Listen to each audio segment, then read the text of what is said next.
313 اور کہاں 1000 اور وہ بھی گھوڑوں پر تلواروں کے ساتھ۔ لیکن اللہ تبارک و تعالیٰ نے اس جنگ میں مسلمانوں کی مدد کے لیے فرشتے بھیجے اور ان فرشتوں نے مسلمانوں کے ساتھ مل کر جنگ لڑی اور کافروں کی فوج کو بری طرح ہرا کر بھگا دیا۔ اور اسی جنگ میں مسلمانوں کا سب سے بڑا دشمن ابو جہل بھی مارا گیا اور یہ جنگ مسلمانوں کی نہیں بلکہ اسلام کی بہت بڑی جیت تھی۔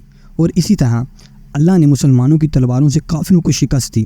اس ہار کے بعد کافر اب مسلمانوں سے بدلہ لینا چاہتے تھے، کیونکہ مکہ کے لوگوں کی پورے عرب میں عزت تھی اور اب سوال ان کی عزت کا تھا۔ تو اس بار ابو جہل کی موت کے بعد ابو سفیان 3000 کا لشکر لے کر مسلمانوں کے خلاف چل پڑا، جس میں خالد بن ولید بھی شامل تھا۔ نبی پاک صلی اللہ علیہ وآلہ وسلم یہ جنگ مدینہ میں لڑنا چاہتے تھے، کیونکہ نبی کریم صلی اللہ علیہ وآلہ وسلم مدینہ کے یہودیوں کے ساتھ ڈیل کی تھی، اگر مدینہ پر حملہ ہوتا ہے تو ہم مل کر مقابلہ کریں گے، اس سے مسلمانوں کو بہت فائدہ ملتا۔ لیکن اکثریت صحابہ کرام نے مدینہ کے باہر ریگستان میں جنگ لڑنے کا فیصلہ کیا، تو آپ صلی اللہ علیہ وآلہ وسلم نے ان کی بات مان لی اور 1000 مسلمان 3000 کے مقابلے میں تھے، جہاں احد کے پہاڑ پر مسلمانوں کا ابو سفیان کے لشکر سے سامنا ہوتا ہے۔ لیکن اسی وقت ایک منافق عبداللہ بن ابی 300 لوگوں کے ساتھ یہ جنگ چھوڑ کر چلا گیا، جس سے مسلمان اب صرف 700 رہ گئے تھے۔ اور نبی کریم صلی اللہ علیہ وآلہ وسلم نے ایک طریقہ اپنایا، آپ نے 50 تیر اندازوں کو احد کے پہاڑ کے بیک سائڈ پر کھڑا کر دیا اور انہیں سختی سے حکم دیا کہ یہاں سے بالکل نہیں ہلنا، چاہے مسلمانوں کے جسموں پر پرندے ہی کیوں نوچ نہ کھائیں۔ پھر جنگ شروع ہوئی اور مسلمان ہمت کے ساتھ ان کا مقابلہ کرتے رہے اور کافر شہید ہونے لگے اور پیچھے ہٹنے لگے۔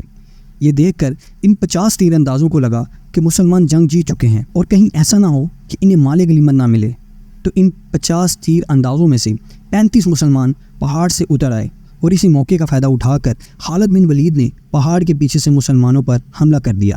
اب آگے اور پیچھے دونوں طرف ابو سفیان کا لشکر تھا اور مسلمان ان دونوں کے درمیان پھنس چکے تھے، اور اسی طرح بہت سے مسلمان شہید ہونے لگے۔ اور اسی وقت نبی پاک صلی اللہ علیہ وآلہ وسلم کے بھی دانت مبارک شہید ہو گئے، جس سے یہ افواہ پھیل گئی کہ آپ صلی اللہ علیہ وآلہ وسلم شہید ہو گئے ہیں۔ جب صحابہ نے یہ سنا تو کئی صحابہ کرام یہ سن کر بھاگ گئے، یہاں تک کہ حضرت عثمان اور حضرت عمر جیسے صحابی بھی جنگ چھوڑ کر بھاگ گئے۔ لیکن صرف 12 لوگ نبی کریم صلی اللہ علیہ وآلہ وسلم کے ساتھ باقی تھے، جن میں امام علی علیہ السلام، سعد بن عبید، وقاص جیسے ہی صحابی تھے، اور باقی بچے مسلمان پہاڑ پر چڑھ گئے، جسے دیکھ کر ابو سفیان پیچھے ہٹ گیا۔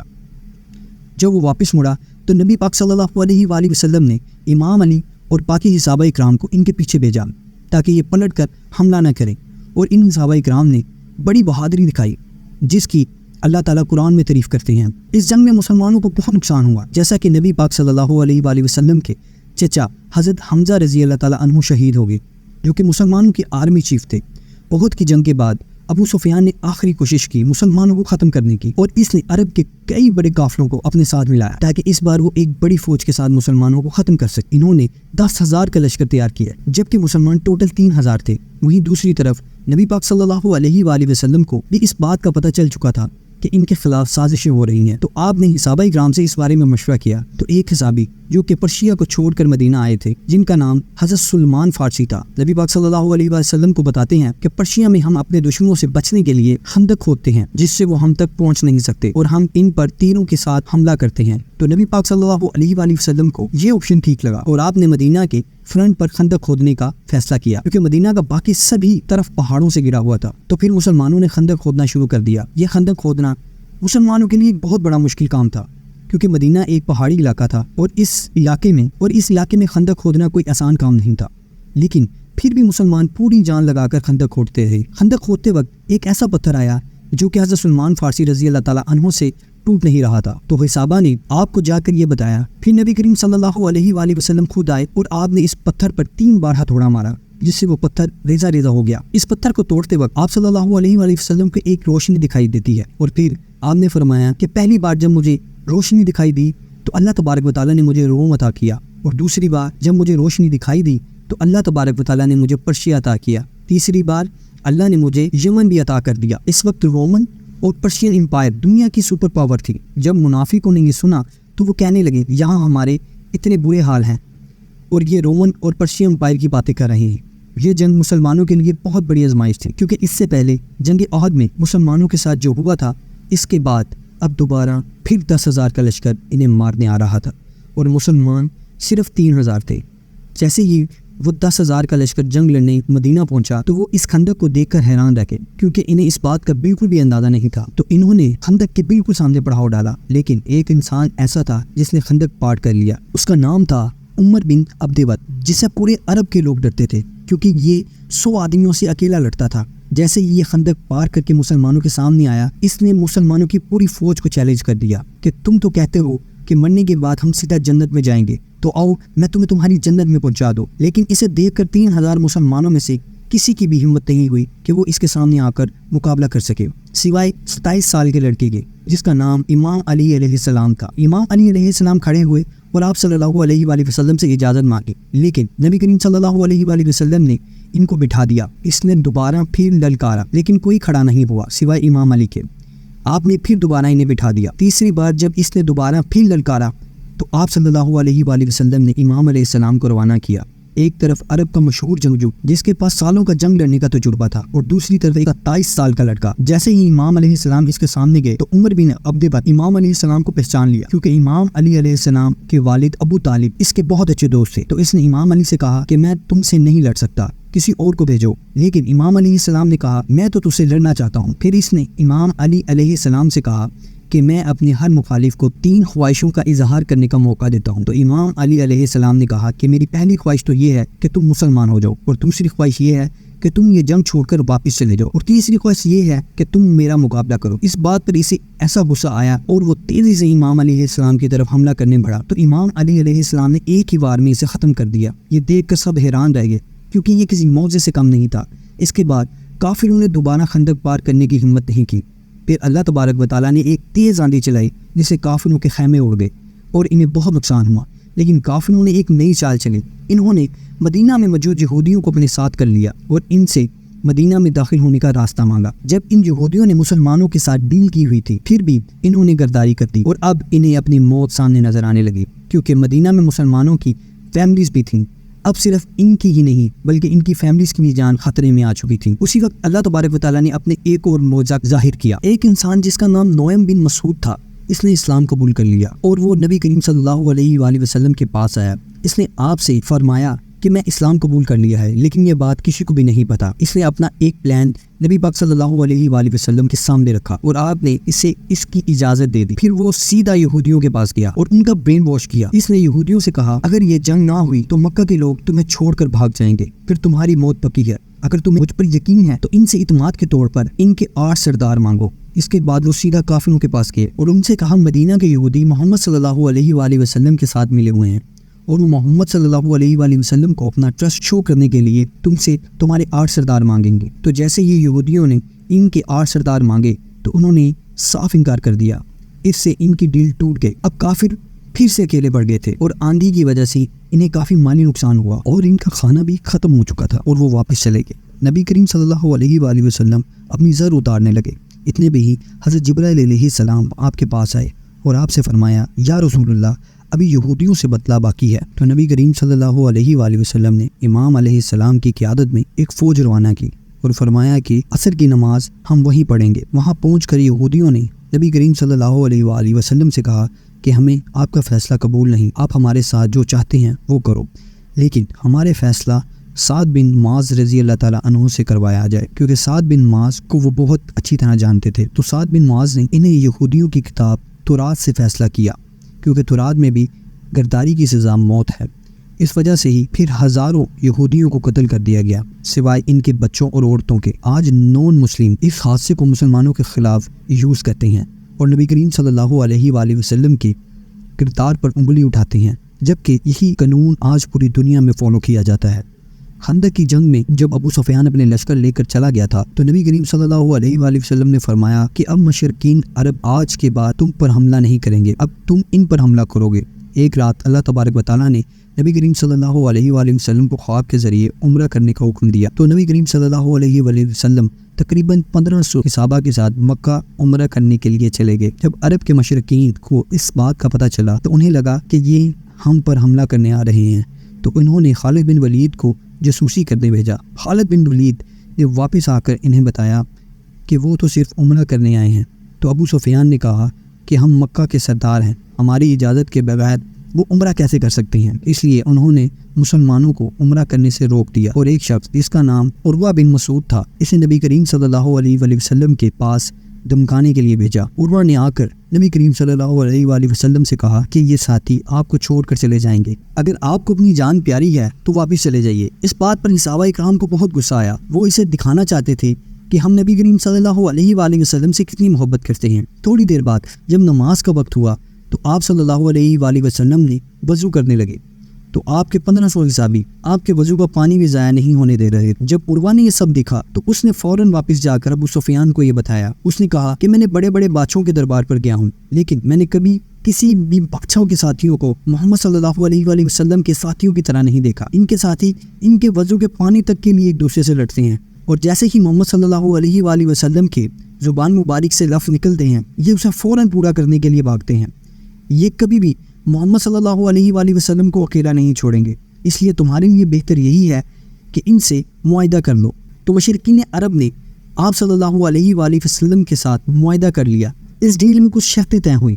پہلی شرط یہ کہ اگر کوئی شخص مکہ چھوڑ کر مدینہ جائے گا تو اسے واپس کرنا ہوگا، لیکن اگر کوئی شخص مدینہ چھوڑ کر مکہ آئے گا تو اسے واپس نہیں کیا جائے گا، اور مسلمان اس سال نہیں بلکہ اگلے سال سے عمرہ کر سکتے ہیں، اور 10 سال کے لیے اب کوئی جنگ نہیں ہوگی۔ اس معاہدے میں ساری شرطیں مشرکین کے حق میں تھی اور مسلمانوں کے حق میں کوئی شرط بھی نہیں تھی۔ اس وجہ سے آپ کے صحابہ نے یہ ڈیل کرنے سے آپ کو روکا، لیکن نبی کریم صلی اللہ علیہ وآلہ وسلم نے پھر بھی یہ ڈیل کی۔ لیکن کمال یہ ہوا کہ جس شخص نے یہ معاہدہ کیا تھا اس کا اپنا بیٹا نبی کریم صلی اللہ علیہ وآلہ وسلم کے پاس اسلام قبول کر کے آ گیا اور آپ سے کہا کہ مجھے ان کافروں کے پاس مت بھیجیں۔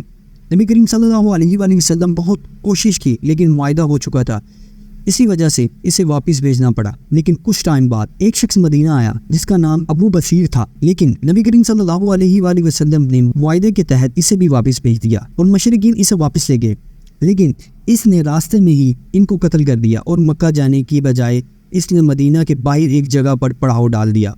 جو بھی لوگ مکہ سے اسلام قبول کر کے آتے وہ واپس مکہ جانے کی بجائے اسی جگہ رہنے لگے، اور کچھ ہی وقت میں جہاں اچھی خاصی آبادی ہو گئی، اور یہی وہ جگہ ہے جہاں سے مکہ کے قافلے گزرتے تھے اور مکہ کی پوری اکانومی اور قافلوں پر ڈیپینڈنٹ تھی۔ پھر ان لوگوں نے مکہ کے قافلوں سے بدلہ لینے کے لیے ان کے قافلے لوٹنے شروع کر دیے، جس سے مکہ کے قافلوں کو بہت نقصان ہونے لگا، اور انہوں نے تنگ آ کر اس ڈیل کو ختم کر دیا اور نبی کریم صلی اللہ علیہ وآلہ وسلم کو کہا کہ اب جو بھی اسلام قبول کر کے آپ کے پاس آئے تو آپ اسے اپنے پاس ہی رکھیے تاکہ ان کے قافلے بچ سکیں۔ اس طرح یہ معاہدہ جو قافلوں نے اپنا فائدہ سوچ کر کیا تھا وہ الٹا ہی ان کے خلاف ہو گیا۔ صلح حدیبیہ کے بعد اب مسلمانوں کا اگلا ٹارگٹ خیبر تھا۔ یہ یہودیوں کا بہت بڑا قلعہ تھا۔ خیبر کے یہودیوں نے قریش اور مسلمانوں کے دوسرے دشمنوں کو کئی بار سپورٹ کیا تھا، اور ان کے قریش کے ساتھ بھی بہت اچھے ریلیشن تھے، اس لیے ان کو ہرانا بہت ضروری تھا۔ تو نبی پاک صلی اللہ علیہ وآلہ وسلم نے 1600 مسلمانوں کو ساتھ لیا اور خیبر پہنچ گئے، لیکن یہودیوں کو کچھ منافقوں نے یہ خبر پہلے ہی دے دی تھی۔ ویسے بھی یہودیوں کو لگتا تھا کہ وہ یہ جنگ آسانی سے جیت جائیں گے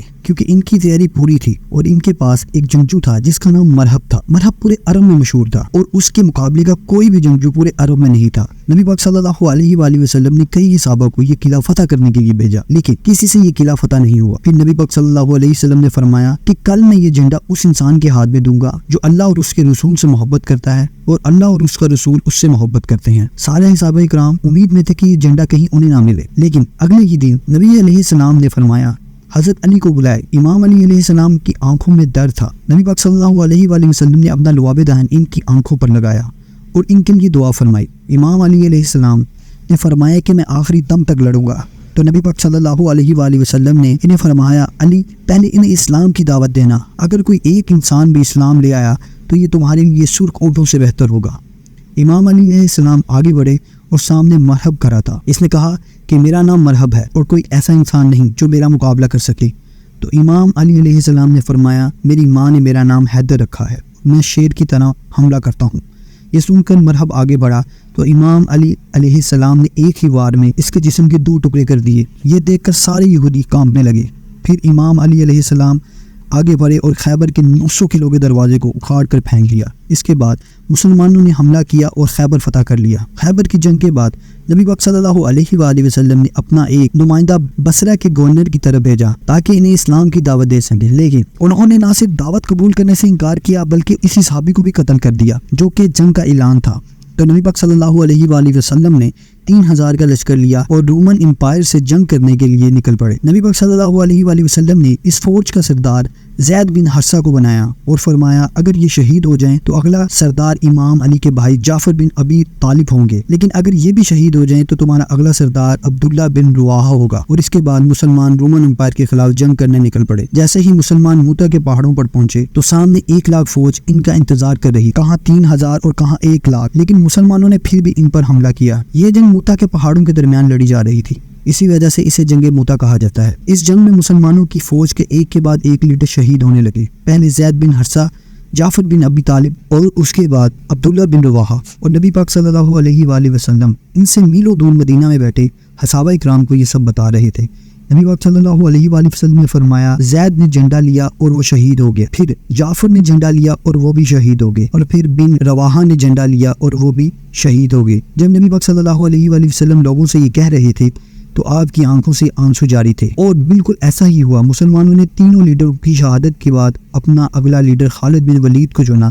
خالد بن ولید نے ایک حکمت عملی استعمال کی، انہوں نے مسلمان فوج کو ڈی آرگنائز کر کے آستہ سے پیچھے ہٹنے کو کہا، جس سے رومن امپائر کو لگا یہ مسلمانوں کی کوئی چال ہے اور وہ جنگ چھوڑ کر واپس چلے گئے، اور اسی طرح مسلمان سیفلی مدینہ پہنچ گئے۔ جنگ موتا کے بعد قریش کا ایک ساتھی قبیلے بنو بکر نے مسلمانوں کے ساتھی قبیلے بن خزرہ کو قتل کر دیا، جس سے مسلمانوں اور مکہ والوں کے درمیان ہونے والی ڈیل صلح حدیبیہ ٹوٹ گئے، اور اس معاہدے میں یہ لکھا تھا کہ مکہ والے اور مسلمان 10 سال تک کے لیے کوئی جنگ نہیں کریں گے۔ لیکن اس قتل کے بعد اب یہ مسلمانوں کے خلاف اعلان جنگ تھا، اور نبی پاک صلی اللہ علیہ وآلہ وسلم نے مکہ سے جنگ لڑنے کے بعد 10,000 کا لشکر تیار کیا، لیکن ایک انسان نے مکہ والوں کو اس کی خبر دینے کے لیے ایک عورت کے ہاتھ خط بھیجا، جس کی اللہ تبارک و تعالیٰ نے نبی کریم صلی اللہ علیہ وآلہ وسلم کو خبر دے دی تھی، اور نبی پاک صلی اللہ علیہ وآلہ وسلم نے حضرت امام علی علیہ السلام کو بھیجا۔ حضرت علی رضی اللہ تعالیٰ عنہ نے اس عورت کو پکڑ لیا، لیکن نبی پاک صلی اللہ علیہ وآلہ وسلم نے اس عورت کو معاف فرما دیا۔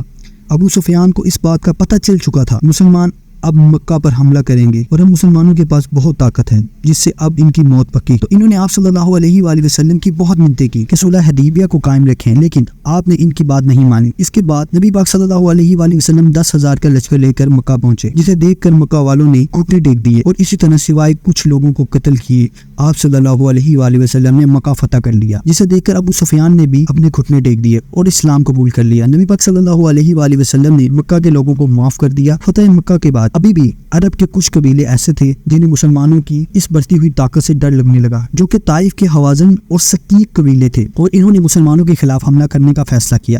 تو نبی کریم صلی اللہ علیہ وآلہ وسلم نے 12,000 کا لشکر لے کر ان کے خلاف جنگ کرنے طائف نکل پڑے۔ طائف میں حنین نامی پہاڑوں کے درمیان مسلمانوں کا سامنا یہودیوں سے ہوا، اسی وجہ سے اسے جنگ حنین کہا جاتا ہے۔ اس جنگ میں کچھ مسلمانوں کے منہ سے کچھ جملے نکلے۔ ان مسلمانوں نے کہا کہ بدر میں ہم صرف 313 تھے اور آج ہم 12,000 ہیں، جس کے مقابلے میں کافر تو ہم سے بہت کم ہیں، یہ جنگ تو ہم آرام سے جیت جائیں گے۔ جیسے ہی ان کے پاس طاقت آئی تو یہ اللہ تبارک و تعالیٰ کو ہی بھول گئے۔ اللہ تبارک و تعالیٰ کو ان کا غرور بالکل پسند نہیں آیا۔ اس کے بعد جب جنگ شروع ہوئی تو کافروں نے ایسا حملہ کیا کہ مسلمان جھیل نہیں پائے اور سارے مسلمان واپس بھاگ گئے۔